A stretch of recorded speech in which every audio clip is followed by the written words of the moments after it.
آج ملک میں مسلمانوں کے تعلق سے حالات نازک ہیں۔ ملت کو معاشی طور پر کمزور کرنے اور ذہنی طور پر الجھا کر ملت کو تعمیر و ترقی کے راستے سے ہٹانے کی کوشش ہو رہی ہے۔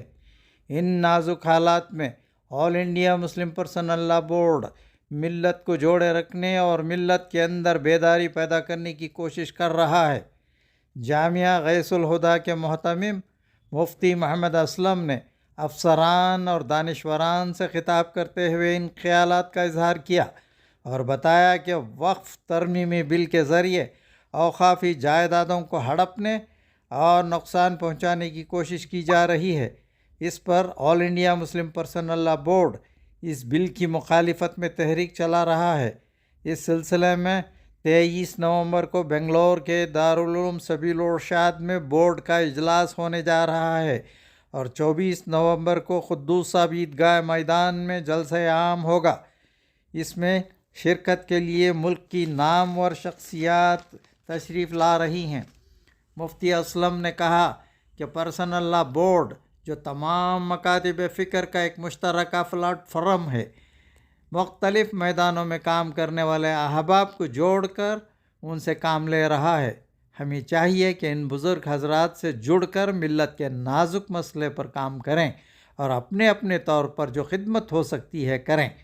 آپ نے اجتماعیت کی ضرورت پر زور دیتے ہوئے کہا کہ اسلام کا نظام اجتماعی ہے، ملت کو جوڑے رکھنا وقت کی ضرورت ہے۔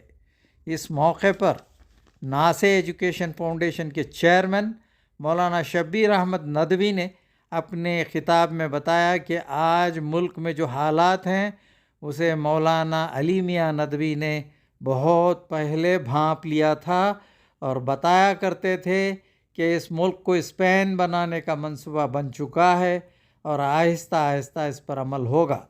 مولانا شبیر احمد نے بتایا کہ آج یہ باتیں سچ ہوتی دکھائی دے رہی ہیں۔ اس پر ہمارے علماء کرام فکر مند ہیں۔ All India Muslim Personal Law Board ملک میں شریعت کو بچانے کا بیڑا اٹھایا ہے، اس پر کام ہو رہا ہے۔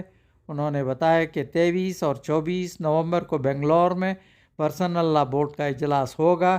اس کی تیاریاں ہو رہی ہیں، جگہ جگہ میٹنگیں ہو رہی ہیں، دعائیں بھی کی جا رہی ہیں۔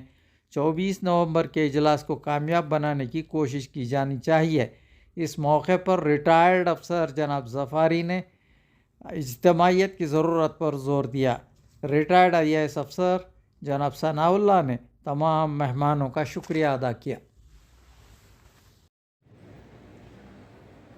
ہمارے ہندوستان کی مسلمانوں کی تاریخ بالخصوص 2014 سے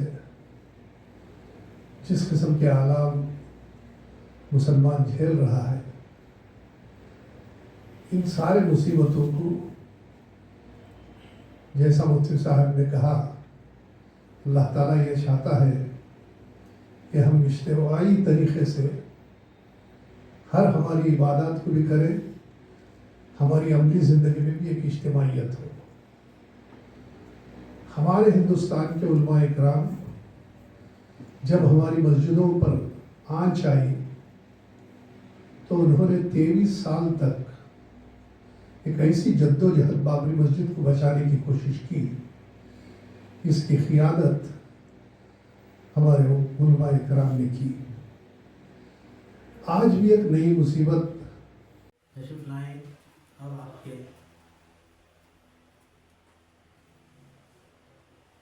آپ سے گزارش یہ بھی کی جاتی ہے کہ یہ تو لوگ آتے ہی رہیں گے، ہم الحمدللہ اس سلسلے میں آج کا یہ جو پروگرام ہے اس کو آغاز کریں۔ آپ سے گزارش ہے کہ یہ جو آنے والے مسلم پرسنل لاء بورڈ کے جو اجلاس ہونے والا ہے اس سلسلے میں کچھ معلومات اور کچھ آپ کی نصیحتیں سے ہمیں نوازیں۔ اس کے ساتھ ساتھ ایک عمومی اجلاس بھی قدوس صاحب عیدگاہ میں 24 تاریخ کی شام کو ہونے جا رہا ہے۔